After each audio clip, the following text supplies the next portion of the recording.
I already heard some conversation, so if you all can mute your phones, that would be great. We're trying to make it work. We need teenagers here to help us. I know. Yeah, I know.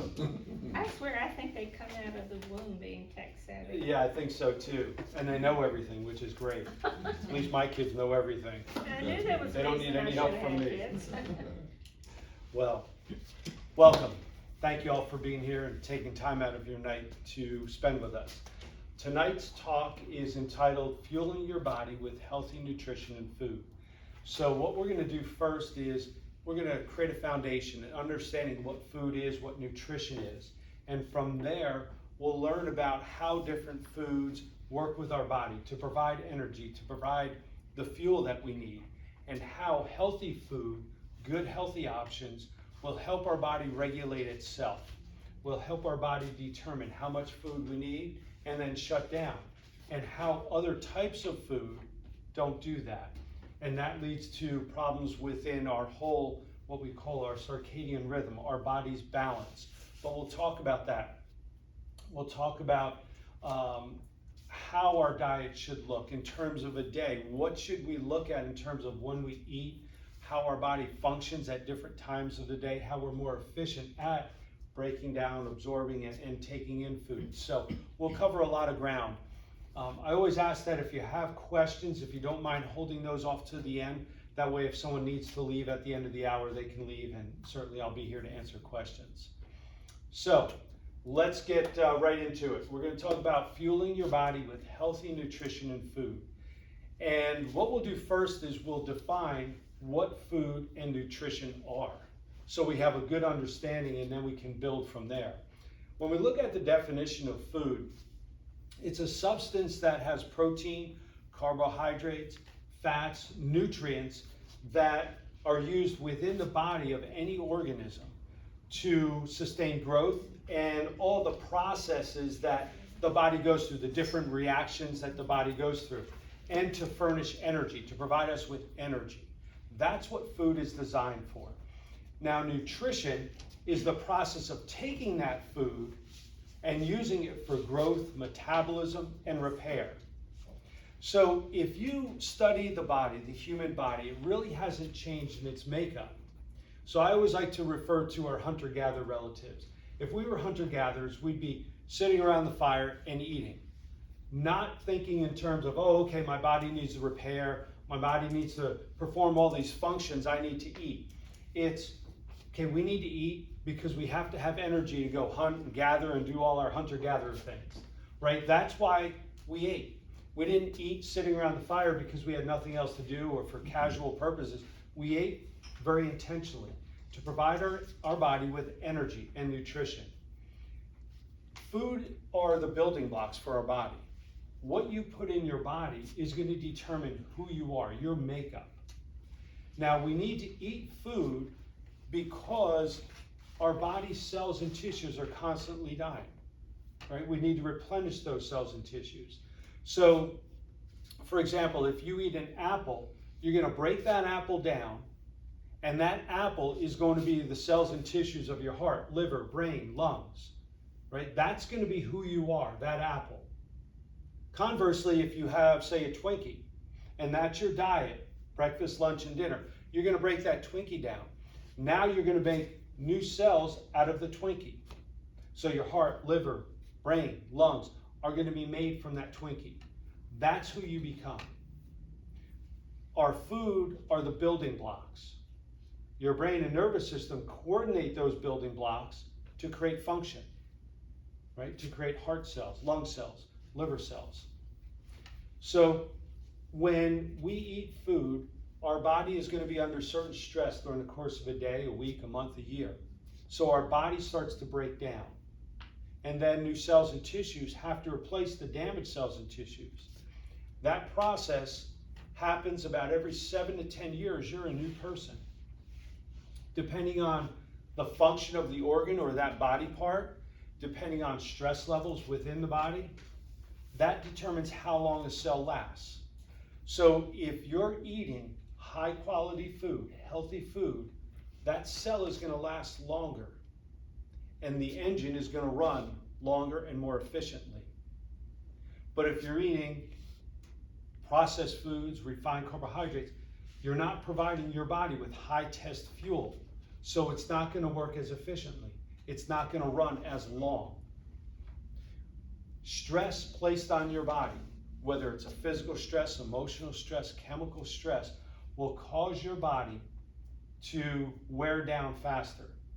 So in other words, stress causes your body to have to replace cells and tissues a lot faster than if we had very little stress.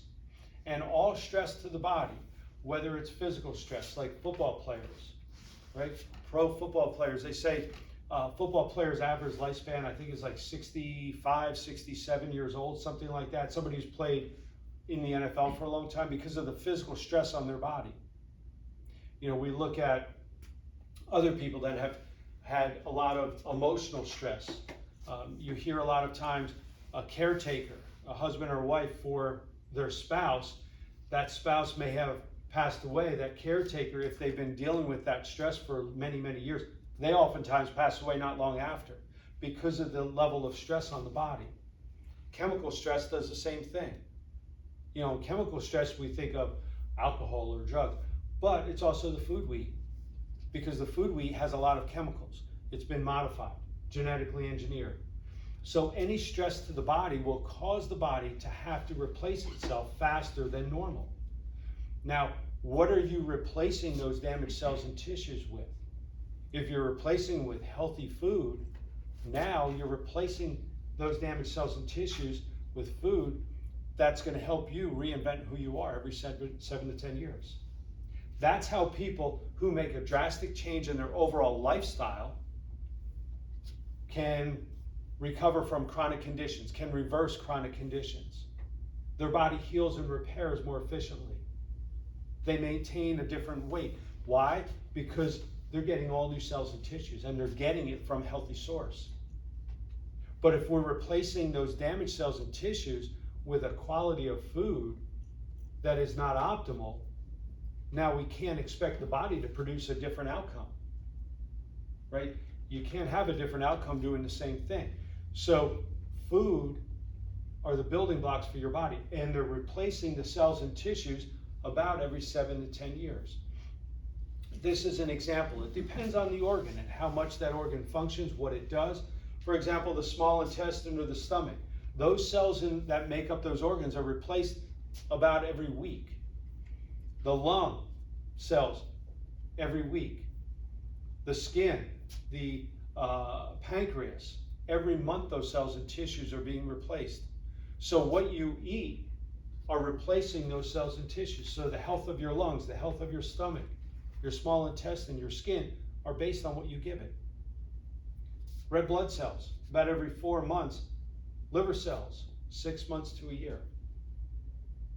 So when you think about what you're eating, think about, okay, this is who I become. Literally, this is who I become. I become this food. Like I said, we ate very intentionally as hunter-gatherers.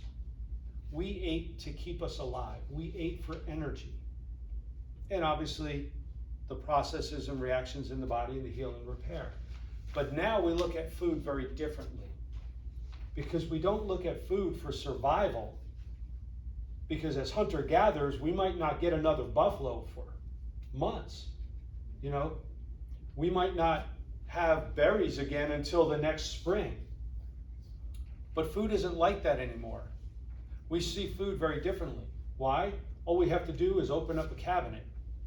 Plenty of food there. And if we don't have it, we can go to the store, like we did in the olden days. Now we call up and it's delivered, right? We don't even have to leave the house. So we have an amazing amount of food available to us at any time, which is great. But it also causes problems, because now we don't eat out of necessity, we eat out of convenience, right? We go to the mall, first thing we do before we get ready to go in the stores, we stop at Starbucks. We get a coffee. Oh, and you know what? Why don't I take one of those muffins too? Right? And that's how we start our shopping. But do we need that food? Is that necessary at that time? We sit down and watch a TV and a show on TV. What do we get? Bag of chips, box of cookies. Not because we need it for survival at that point, but because we become conditioned to put something in our mouth. Right? We take a car trip. You pack the luggage. What's next? Got the snacks? Got the snacks. All right, let's go. And we eat during the entire trip. Not because we need it, but because we have nothing else to do. After a while, you don't want to hear what your husband or wife has to say. Oh, I shouldn't say that. You don't want to hear what the kids have to say, right? So we snack the whole time. Not because we need it, but because it's there. It's convenient. Over the last 50 years, food has changed tremendously. If we look at how convenient food is, when we talk about fast food, it used to be a $6 billion a year industry in 1970. Now, $570 billion. There are over 196,000 different fast food restaurant businesses in the United States. I mean, just travel down Broad Street. There is no shortage of food. And we have fast food restaurants. We have fast food in the stores that we buy our groceries. We don't even have to cook groceries. It's pre-cooked, pre-made, ready to eat. Right? That has changed the way we see food. That has shaped the way we eat. Because if you look at how often people go out to eat, lunch, the average American goes out to lunch, adult, 43% of the time. Dinner, 42% of the time. Breakfast, 22% of the time, and we have fast food snacks, like a stop for a muffin, a coffee, get gas. Oh, let me stop in and get something. 22% of the time. I was talking to my parents this weekend who came to visit. My wife and I were talking to my parents, and we were talking about going out to eat. And years ago, when we were young, we never went out to eat. I remember if we bought pizza, that was a big deal. Every few months, we would order pizza. And there were only 2 pizza places in our town, Tony's and Angelo's. They come from New Jersey. So these guys came over from Italy, right? We would have pizza every few months, and that was like, oh, this is going to be an awesome night, right? I remember having Kentucky Fried Chicken maybe once a year, maybe twice a year. On the way home from church, we'd pass it. And that was like, oh my gosh, we hit the mother load on this one, right? We're here eating Kentucky Fried Chicken. And we never really went out to eat that often, you know? It just wasn't something that people did very often. But now, we do it all the time. Almost half the time, we go out to eat for dinner. You know, but years ago, we didn't go out that often. It just wasn't something we did. So over the last 50 years, that has changed the way we eat a lot. Because when we go out to eat, the portion sizes are larger. Right? It's designed that way. They want you to eat more. So now when we cook at home, we say, well, that's not that much food. That's not like it is when we go out. So now our plate has grown. On the average, we eat 300 more calories a day now than we did in the 1970s. A lot of that is because we go out to eat. If you eat out 3 times a day, that's about 1,500 additional calories a day. You do that all year, that's 500,000 calories. Now you might not go out 3 meals a day, but how often do you eat out? Those calories increase exponentially because the plate is bigger, the portions are bigger. That has changed the way people see food. We just expect that we eat this big meal. That's what's expected now. The problem is the type of food that we eat and the effect that's had on our body. Since the 1970s, the fast food industry has grown exponentially, and so has the food. The need to make food last longer, be addictive, and sell more has led to 3 major changes in food. More processed food, more refined carbohydrates, and more sugars. Why? Because in the past 50 years, the food industry has focused on making food that is cheap to make you want to eat more, buy more, and last longer at home. They want to make it cheap and addictive. Food at companies, food in grocery stores, boxes, cans, bags, are designed that way. They have to increase shelf life because they're in transit half the time. But they also want to make sure you buy more. The not the advertising, but the research that goes into fast food industries is amazing. They know where you live, how far you live from restaurants, how long your commute is, how long it takes you to get home. Is this person going to prepare food or not? Well, it's easier for them to come here or buy this. They know the demographics, how many kids, how much you make, how much you can spend on food. Look at the advertisements in an urban area compared to, say, Beverly Hills. Very different advertising. They know their market, and they make the food affordable so you buy more. It's designed that way. The chemicals in food, if you ever study fast food industry, the chemicals that are put in foods make you desire it more. If you ever go to a fast food restaurant, you notice the diameter of the straw is real wide compared to the straws you buy in a box at the grocery store. So you drink more, has more sugar in it, you're gonna eat more. Then you're gonna require more food the next time you go back. The best customer for a fast food restaurant is someone who is just overweight and borderline obese, because they're going to require more food every time they go in. It's designed that way. They came up with reasons to make you eat more, or ways to make you eat more. Instead of buying a hamburger, fries, and a soda for $1 a piece, they sell it all for $2.50. Because they know that food will make you buy more next time. It's amazing when you study this. But it's addictive. When you look at food, the chemicals that are put in food, high fructose corn syrup, aspartame, they change the makeup of food. You can't duplicate that in an apple, an orange, a head of lettuce. So you gravitate towards this type of food. As a result of that, over the last 50 years, we've seen a great change in the makeup of people. Overweight and obesity was 20% in the 70s. Now for men, 75%, women 60%, kids under the age of 20, 30%. Because of our standard American diet. About 55, almost 60% of food is processed. 30% are animal products.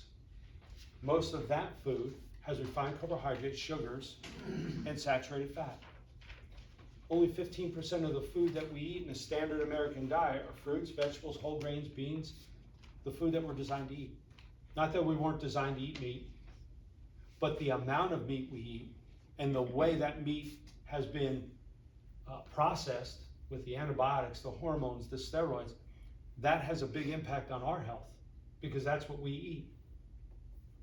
But that has caused a shift in our health. If you look at the 1970s, there was a big craze about low-fat, no-fat diets. Now we hear a lot about low carbs, no carbs.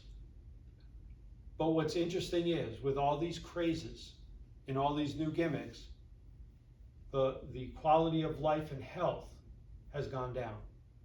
Has not changed chronic illness or disease. They have gone up. It has not changed the makeup of people. We've gotten sicker. You see, the food that we eat is designed to be building blocks for your body.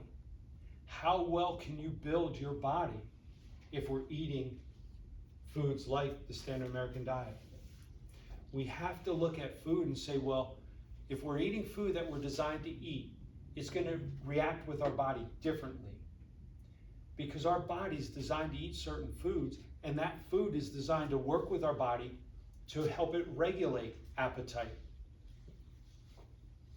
This concept is so important, and it can be pivotal in changing diet and creating better health. The nutritional density of food or the caloric density of food. You have a cup of pineapples and a half a cup of blueberries. It's 150 calories.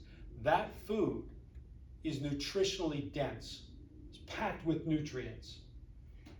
The equivalent of that 150 calories are 14 jelly beans.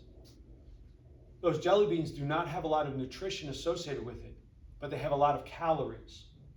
Now, chances are 14 jelly beans are going to fit in your hand very comfortably. Chances are you're going to go back for another handful, another handful. That's 450 calories before you think about it. And it hasn't affected your nutrition. But those are now the building blocks for your body. See, the difference between nutritional density and caloric density can make all the difference in your health. 5 Starburst or a medium banana, both 100 calories. One is nutritionally dense, the other is calorically dense. I'm going to show you a different example. These are both 50 grams. 50 grams of potato chips, 50 grams of broccoli. But a whole head of broccoli, 50 grams, only has 17 calories associated with it. Whereas the potato chips, 279 calories associated with it. Chances are you're not going to eat a whole head of broccoli, maybe a quarter of that. So now you're down to just a few calories. But it's nutritionally dense. It has fiber. The fiber absorbs water. It has water within it. It's going to fill you up very quickly. Your body's going to say, whoa, I'm done. I don't need any more broccoli. But now you have a good show and a full bag of chips, you can go through them, right? Because it doesn't signal the body to say, hey, we're done. Stop eating. But now you're at 279 calories. But you're not getting much nutrition. The nutritional value is almost minimal, if any. Let me put this in terms of a visual. 500 calories of oil. It's maybe a quarter of your stomach. 500 calories of cheese, not much more than that. That's 5 pieces of cheese. You get 500 calories of oil pretty quickly if you think about it, because most people cook with oil. So now there's oil being absorbed in the food. A lot of the food has oil in it. So now you're eating that. 500 calories of cheese, about 5 slices, depending on the type of cheese. If you notice, and you go out to eat, cheese is in everything. You have a beautiful salad, and they put cheese on it. Go to a Mexican restaurant, it's on everything, right? Cheese on your potato, cheese on your meat. They put cheese on everything. Do you know cheese affects the same centers of the brain that cause heroin addiction? When people say, I can't give up cheese, it's like I'm addicted to it. You literally are. It's designed that way. It's manufactured to make you become dependent on cheese. Stimulates the same centers of the brain. But now when we look at 500 calories of fruits and vegetables, look how much that fills up the stomach. Now, 500 calories of fruits and vegetables are full of fiber, so it's going to take a long time to break that down. Fiber absorbs water. Fruit and vegetables have water within them. It's going to fill you up faster. Look how much the tank is filled up with 500 calories of fruits and vegetables. Now your body's going to say, whoa, I can't eat anymore. I need time to absorb this, to break it down. So now you don't eat for a while. 500 calories of cheese, oil, meat, you go through that pretty quick. Doesn't take a lot to break that down and absorb it. So now you're ready to eat again very shortly after that. Right? So if you think about this concept of nutritional density or caloric density as you eat, it can change the way you look at food. We have this big craze now. Low carb, no carb, right? Don't eat carbs, you're going to gain weight. Right? We've all heard this. So now we have diets like the keto diet, paleo diet, carnivore diet. I cringe when people tell me about this. Oh yeah, I keep my carbs to just what they say, about 20 grams a day. Oh my gosh, that's like minimal. What about all the phytonutrients you only get from fruits and vegetables? Your body needs that, you're not getting it. But now we've consumed so much protein, your body needs protein, but not at the amount that those diets have. The keto diet, very interesting, was designed for a remedy to help decrease seizures in children. That diet was only supposed to be given to these kids for 2 months, then taken off of it. Now it's like the new craze. But what about how that affects your body? See, carbohydrates don't cause people to gain weight if you're eating the right carbohydrates. From Harvard, says the amount of carbohydrates in your diet, high or low, is less important than the type of carbohydrates in your diet. It's important to eat carbohydrates from healthy foods, than to follow a strict diet, limiting or counting the number of grams of carbohydrates. When you eat carbohydrates that are fruits and vegetables, whole grains, your body's going to regulate itself. You're not going to overeat on watermelon or cantaloupe. Right? If you had a bowl of apples, how many apples are you going to eat? 1, maybe 2. But now you take the bag of chips and you can go through them, right? The most common and abundant forms of carbohydrates are sugars, fibers, and starches. The healthiest sources of carbohydrates are unprocessed or minimally processed whole grains, fruits, vegetables, beans that promote good health by delivering vitamins, minerals, fiber, and a host of phytonutrients. These are the carbohydrates that are important. These are the carbohydrates that are good building blocks, provide energy, enable you to heal and repair, enable your body to work well. These are your high-test gasoline carbohydrates. Foods high in carbohydrates are important for your body's health and your diet. Carbohydrates provide the body with glucose, which is converted to energy. So carbohydrate quality is what's important. We need carbohydrates. When I hear people say, oh, I don't eat carbohydrates, try to minimize that. I'm like, where do you get your energy from? Because this is your energy source, or should be. Now let me explain a little bit more about carbohydrates and why we shouldn't fear them. They're necessary, but we have to eat the right type of carbohydrate. So during the day, you're just your regular person, right? But at night on a Friday, yeah, this is true for this group, you become a party animal, right? So here we are, regular person. Now we go to the party house. As soon as you step over the threshold of that party door,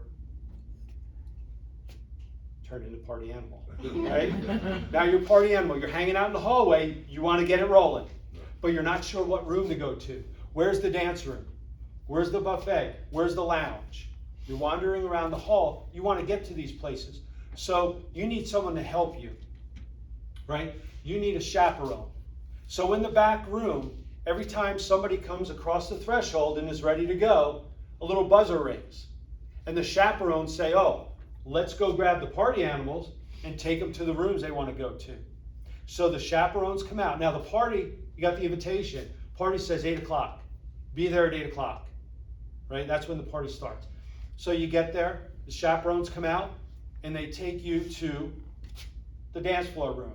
And you can't get in because it's locked. But the chaperone has a key. They're going to unlock the door, open the door, and let you in. Bunch of people can go in the dance floor room. That's the place to be. Now there's a buffet room. There's a key. Chaperone has it, opens the door. Not as many people can fit in there. Now, everybody else goes to the lounge. We have a lot of room in the lounge, so we keep putting people in the lounge, right? Now, these chaperones are working hard because it's a good party. A lot of people are showing up, 8 o'clock. But unfortunately, we got people run late. 9 o'clock, 9:30, 10 o'clock, more people. The chaperones are like, oh my gosh, people are supposed to show up. We put them in the rooms and then we're done. But we're working overtime here. The buzzer keeps ringing. We have to keep grabbing people out of the hallway. We have nowhere to put them, so we put them in the lounge.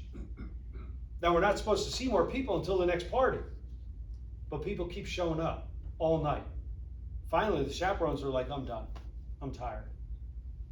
This is how the body works.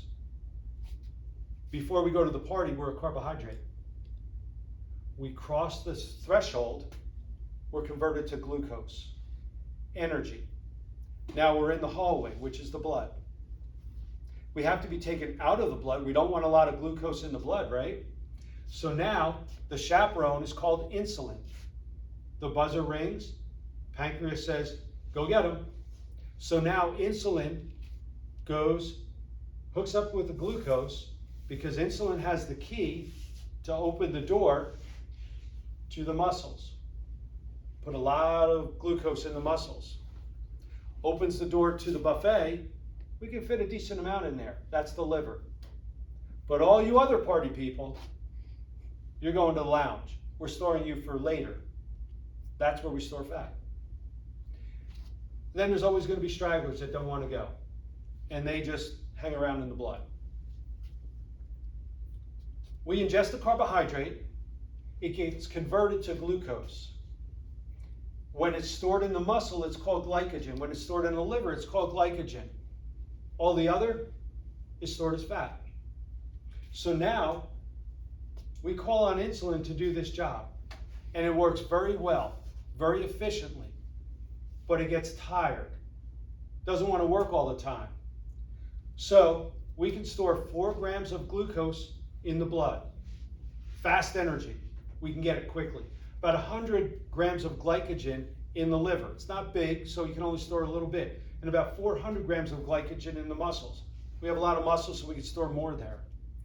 But this is what happens. When we eat bad carbs, insulin is called, takes what it can, brings it to the muscles, the liver, the rest is stored as fat. But after a while, when we're eating all day, or when we're eating food that doesn't tell our body to stop, instead of just a certain amount of fruits and vegetables, we eat the bag of chips or the box of cookies, we keep eating and eating. Finally, the chaperone says, I'm tired. Leave them in the hallway. Leave the glucose in the hallway. So now we call that insulin resistant, because the insulin just says, I'm done. That leads to what's called type 2 diabetes. See, processed foods, refined carbohydrates, sugars, do not regulate the body properly. So we keep eating and eating all day. When a food is calorically dense but nutritionally void, you have to eat a lot more of it to get a little bit of nutrients. But when you eat a food that's nutrient dense, you don't have to eat a lot of it. So your brain says, hey, we're good, right? But when we eat all day, all day, all day, insulin is constantly on the job. Finally, it gets tired, and we become resistant to insulin. Now we have increased blood glucose. But that's not the only problem, because processed food, refined carbohydrates, an excessive amount of animal protein has a lot of saturated fat with it. We saw that when a person accumulates too much fat, which should be stored under the skin, and it has nowhere else to go in the body, when fat cannot be stored under the skin, it starts to be put other places. Liver is one of them. But when the liver fills up, it has to go to other organs, other places. The pancreas is one of them. This clogs up the pancreas, switching off the gene which directs how insulin should be effectively produced, and this causes insulin resistance or type 2 diabetes, because insulin can't unlock the door. This means that we can now see type 2 diabetes as a simple condition where the individual has accumulated more fat than they can cope with. Fat in the bloodstream can build up inside muscle cells and create toxic fatty breakdown products called free radicals that have a whole host of health conditions that can arise that can block the insulin signaling process. So now insulin doesn't even know that the party people are here. So they just hang out in the blood. Most people think diabetes is associated with sugar. It's associated with sugar, the wrong kinds of sugar, but it's also associated with saturated fat. We've learned that now. Because saturated fat, in effect, clogs up the keyhole so insulin can't open it to get the glucose out of the blood. People focus on sugar and they say, oh, carbohydrates. We categorize all the carbohydrates as one big group, but it's not. You have healthy carbohydrates and unhealthy carbohydrates. You don't have this problem with the food that we're designed to eat, fruits and vegetables. But because we're so focused on carbohydrates, we become carbophobic. We don't want to eat any carbohydrates. And then we're told, hey, just look at the glycemic index of carbohydrates. It's really high. We've heard this, right? But most times, you're not told about glycemic load. This is very important, especially the diet places that people go to. They don't inform you the way you should be informed. So let's look at this. This is a very important concept. Glycemic index is how a carbohydrate affects blood glucose levels. All carbohydrates will affect blood glucose. they will cause it to increase because carbohydrate is converted to glucose. But the main fact is glycemic load. How quickly a food causes blood glucose levels to rise. That's what's important. When you eat fruit, vegetables, it has fiber. So it takes longer to break it down. So if it takes longer to convert it to glucose, it doesn't cause that fast rise in glucose. But chips, cookies, crackers, cake, they cause a fast increase in blood glucose levels. Let's just take a look at this. Column on your left is glycemic index, column on the right is glycemic load. Grapes have a glycemic index of 46 to 49. So yes, it can cause a rise in blood glucose levels, but how fast does that happen?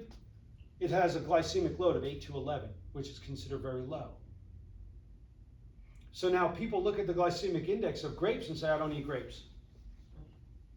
Watermelon has a glycemic index around 80, but a glycemic load of 4 because of the fiber that's in watermelon, because of the water that's in watermelon. It takes a long time to break that down, so it has very little impact on your blood glucose levels. And because the food is designed with fiber, most of that sugar leaves. A white pasta, right? Refined grains. This has a glycemic index of 58, but a glycemic load of 26, which is still considered high, anything above 10. When we eat a whole wheat pasta, it still has a high glycemic index, 42, but the glycemic load is 17. It's moderate. It's still fairly high, but it's moderate. See the difference just in the pasta? Lentils, a glycemic index of 28, but a glycemic load of 6. You have to understand food. This is why I always tell folks you have to be the CEO of your healthcare team. You have to be informed. The more informed you are, the better decisions you make. If you have an idea of glycemic index, which most people do, that's going to steer you in a wrong direction. You're going to say, well, I can't eat those fruits and vegetables. They have a high glycemic index, but they have a very low glycemic load. Whole grain. A whole grain is designed in nature to be eaten as a whole grain. It has a germ, a middle portion, which is high in vitamins and nutrients. It has a starch, the endosperm. Then it has fiber on the outside, the bran.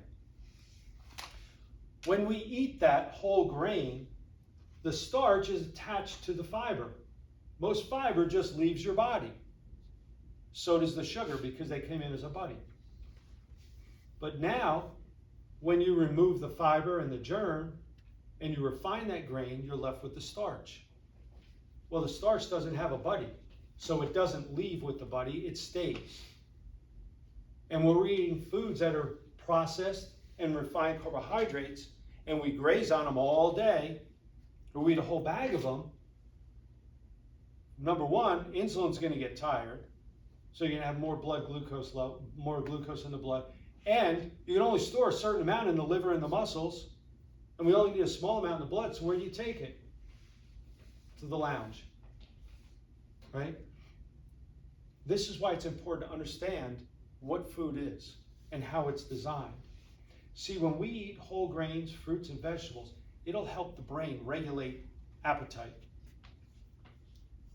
Leptin and ghrelin are two hormones that help with that process. Leptin is a hormone that's found in the fat cells. So when we have a lot of fat, we have more leptin. Signal goes to the brain and says, hey, we got a lot of stored energy. We don't need any more. Stop eating. And the brain says, shut it down. Ghrelin is a hormone that's in the stomach. When the stomach is empty, ghrelin levels decrease. Sends a signal to the brain and says, okay, we're open for business. But when the stomach is full, ghrelin levels increase, sends a signal to the brain and says, we're done, we're full, we're good. That's how the body regulates itself.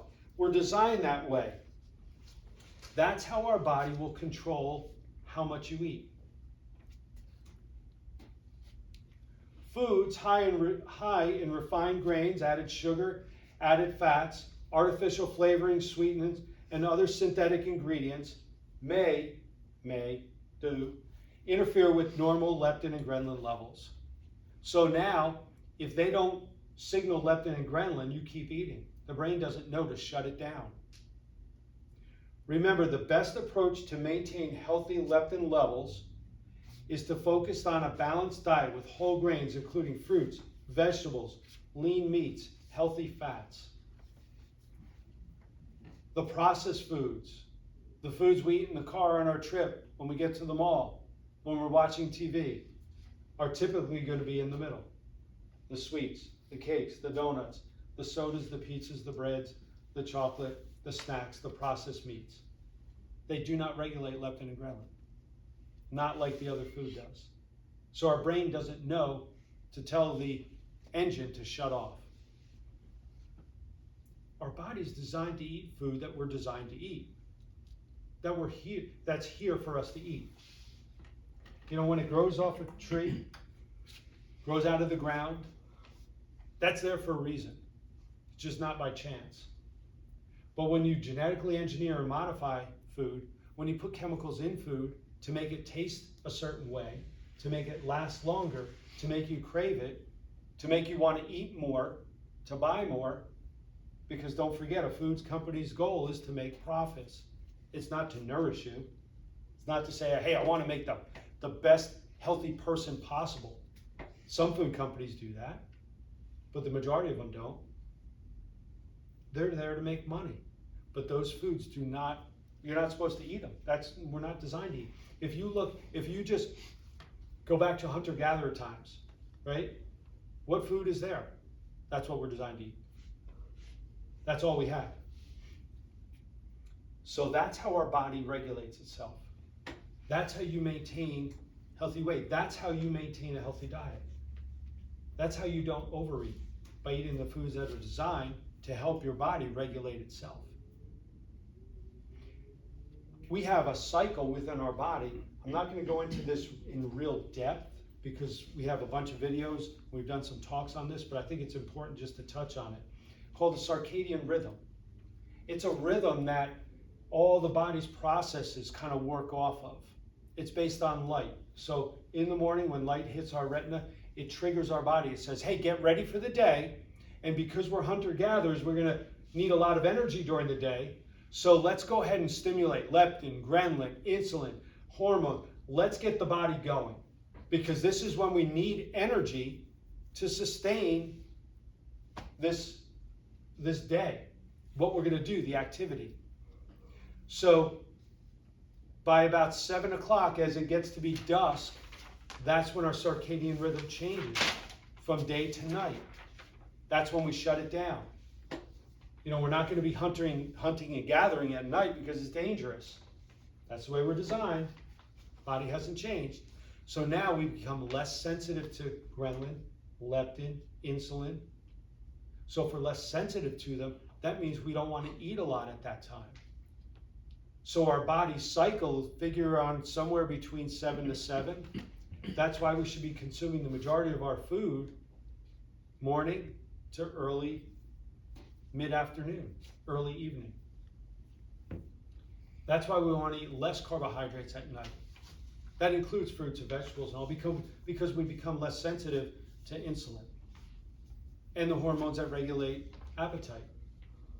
So if you use that concept and say, okay, most of my food I'll eat by the time I wake up to late afternoon, early evening. And the meal should get smaller as the day goes on. That's the way the body's designed. The timing of our meals is very important because we're more sensitive to insulin. Insulin is considered a health biomarker. The more insulin that's in your blood, the less health is within your body.